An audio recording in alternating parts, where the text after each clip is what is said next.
Anti-Catholicism was also the principal reason there had been no formal diplomatic relations between the United States and the Vatican since 1867. But during the Second World War, the Knights of Columbus served as a vital diplomatic link between the Vatican and Washington. Enrico Galeazzi was the Knights of Columbus representative in Rome. He was also a close personal friend of Pope Pius XII.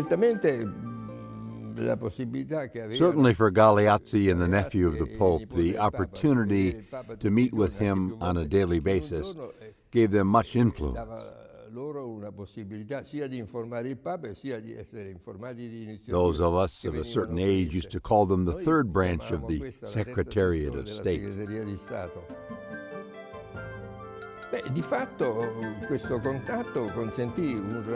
In fact, this contact allowed a relationship that did not exist at that moment. It couldn't exist due to diplomatic and political reasons. Therefore, we have to call this relationship providential in helping from the beginning both Rome and also the Vatican.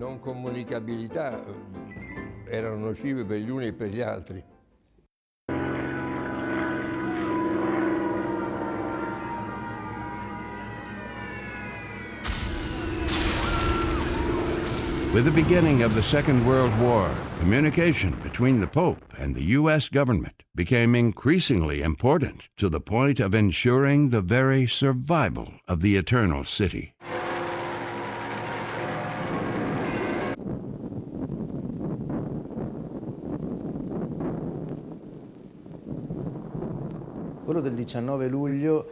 On July 19, there were 112 bombers that dropped 956 bombs. Around 1,500 people were killed, so it was an event that deeply wounded the city of Rome and the Romans. The Pope decided to immediately leave the Vatican, something which did not happen frequently at that time, and to go to the St. Lawrence Quarter.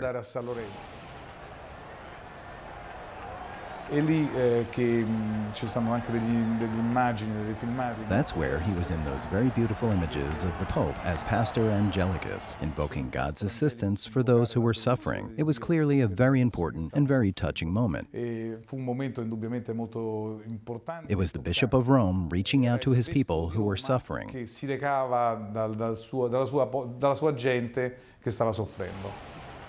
He presented himself first of all to comfort the people, to pray with them and bless them, but also to assist them with material needs.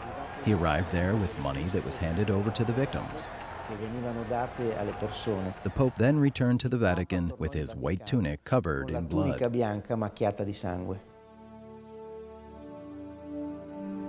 In an effort to save Rome, Pope Pius XII asked Galeazzi to be his secret emissary to U.S. President Franklin D. Roosevelt.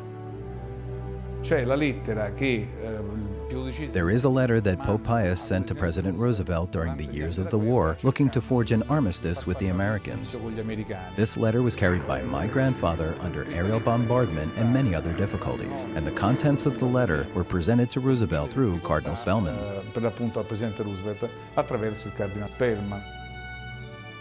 While the letter never reached Roosevelt, he got the message.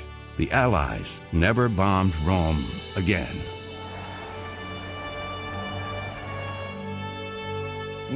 Direct intervention from the Pope through Galeazzi and Spellman led to the fact that there were no more bombings, at least not in the city of Rome.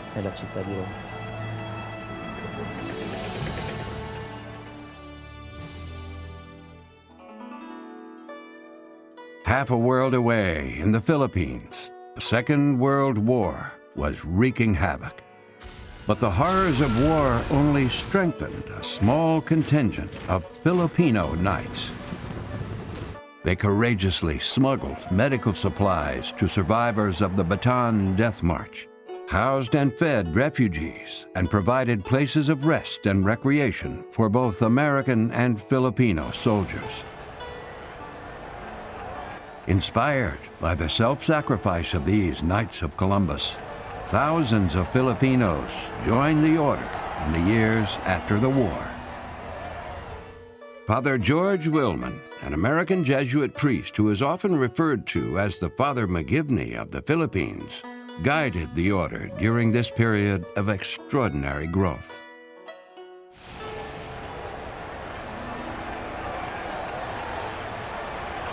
While Knights of Columbus joined the world in celebrating the end of the war, the order would soon confront a new enemy to religious freedom: communism.